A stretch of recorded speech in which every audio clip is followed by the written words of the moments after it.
good day everyone. I am with Ipa Mandana, your speaker for today. And right now, I just want to thank God for giving me this opportunity, this privilege to share what is my perspective on our previously held Philippine election 2022. Well, as a first-time voters, I really ready myself to this event. And as a first-time voters, of course, this is new to me, so I really do some researches. I really do some questioning from our elderly and did many prayers. And I ask God, Lord, help me to choose who is the best leader or the right leader who will lead our country.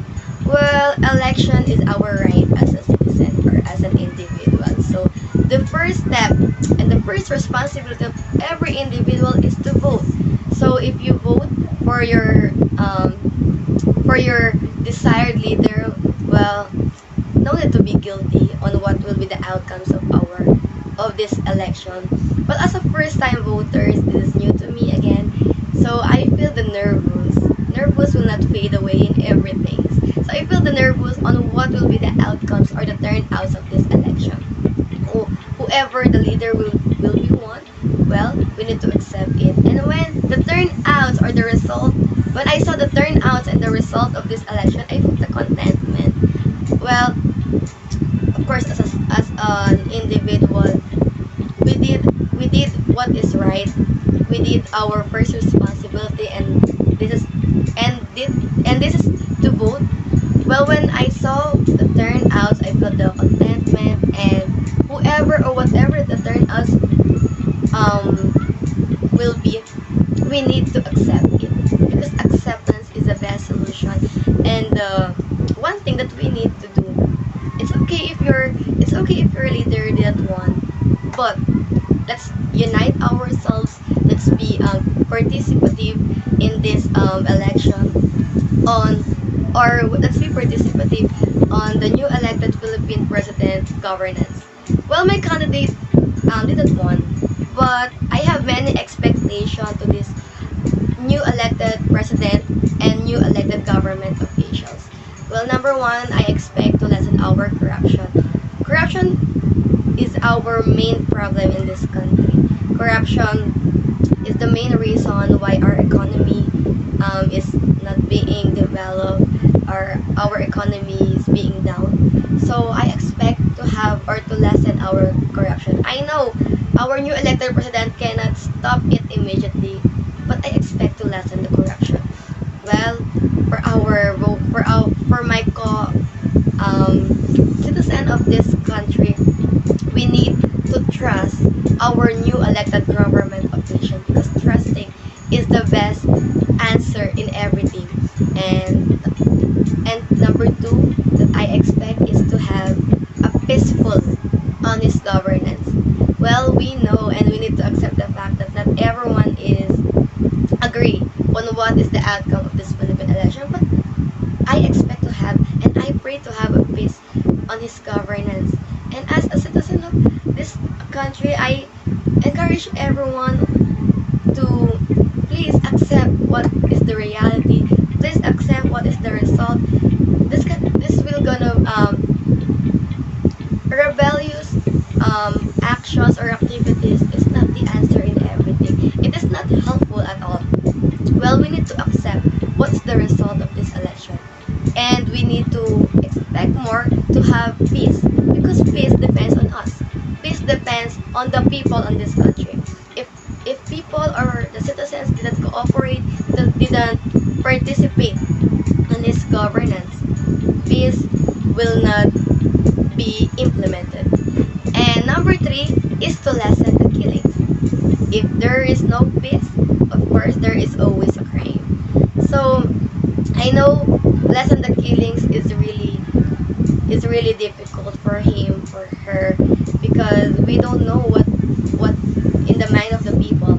But I expect and I pray to lessen the killings in our country.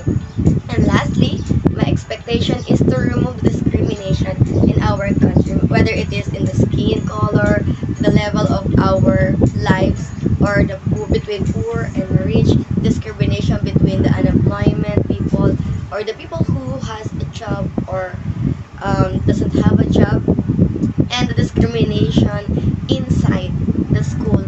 Well, I expect to remove that discrimination, and I really trust, and I have this hope in my heart that one day the Philippines will be at peace. The Philippines will lessen or will remove the discrimination. And as an individual, I believe that when we unite, we can do all things. When we help each other, we can lessen the problems here in our country, the social problems here in our country. So I am really excited to see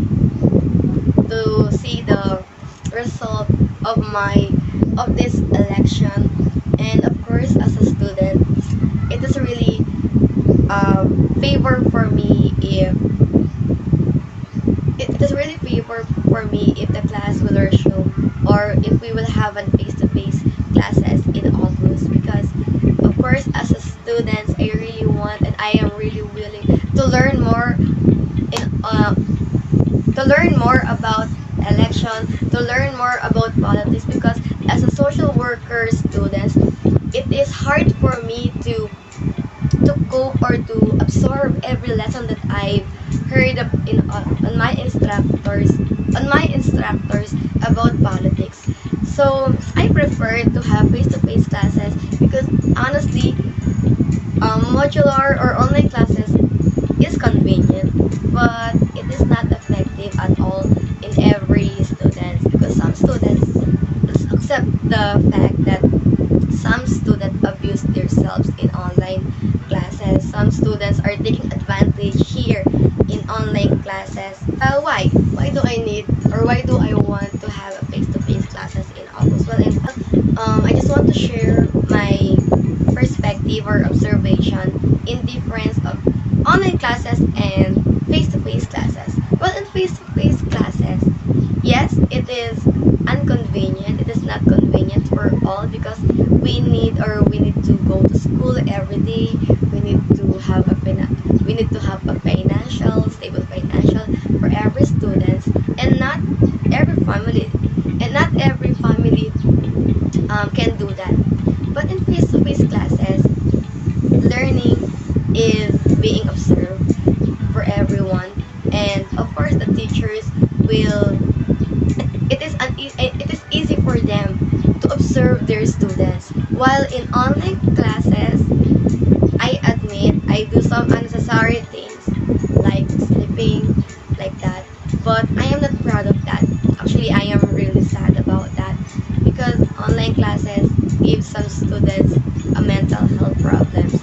So I really want to have a face-to-face classes in August. Well, my realization when this online classes starts, when pandemic starts and this new class platform starts, majority of the students confessing to me that when I have a mental problem, when I am really, it's really difficult for me, and I am really struggle to cope or to listen to my teacher because of my environment.